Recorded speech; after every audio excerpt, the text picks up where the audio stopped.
மண்டபத்துல தான் இருந்தோம். மேலத்தாளன்னு ஒரே சத்தமா இருந்துச்சா, அதான் வெளியே வந்து போன் அட்டன் பண்றேன். ஓ, கூடதான் தமிழும் இருக்கா. தோ தோ தோ. யாருங்க? சின்னம்மா. யாரு? தமிழ் கல்யாணத்துல இருக்கீங்க? ஆமா. சின்னம்மா கல்யாணத்துல தான் இருக்கோம். இங்க பாருங்க, மண்டபத்தை பாருங்க, தெரியுதா? சொல்லுங்க சின்னம்மா. ஓ சரி சரிப்பா சரி. கேக்கல சின்னம்மா, ஒண்ணும் கேக்கல, சத்தமா பேசுங்க. ஈஸ்வரி இந்தாங்க. நான் பேசுறேன்.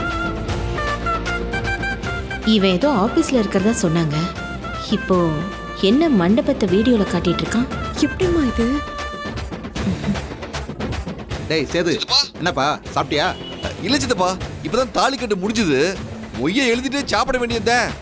அண்ணே, அங்க ஒருத்தர் போன் பேசிட்டு இருக்காருல்ல, அவர் யாருன்னு உங்களுக்கு தெரியுதா? யாருன்னு தெரியலையே.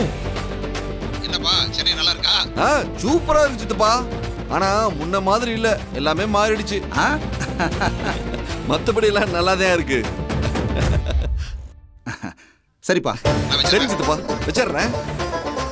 பாத்தியா, நான் சொன்னேன்ல எங்க சின்னம்மா ஏதாவது சிஐடி வேலை பார்க்கும்னு. நல்ல வேலை, பக்கத்துல மண்டபறதுனால தப்பிச்சோம். நல்ல வேலைங்க.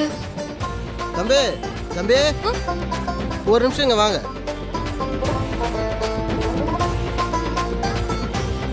வணக்கண்ணே. நீங்க யாருன்னு ஒன்னும் புரியலையே. என்ன இப்படி கேட்டுப்பிடிய? நான் தான் ராஜாங்க மாவன் சேதுபதி, அண்ணே செல்லப்பாண்டி மாவன் தமிழ், என் பொண்டாட்டி.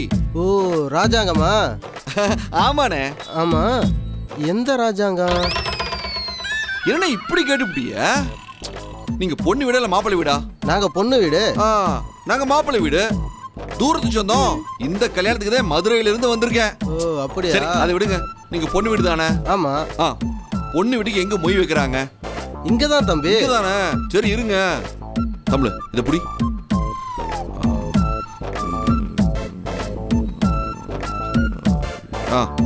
இந்தாங்க எழுதிக்கிங்க.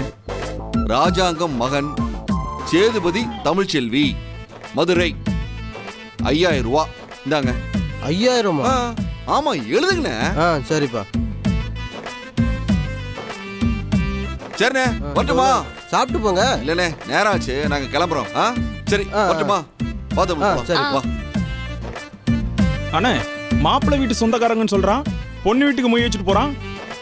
யாரா இருந்தா என்னையா, வரவெல்லாம் 100 200 மொய் வச்சுட்டு போறான். இந்த தம்பி 5000 மொய் வச்சுட்டு போயிருக்கு.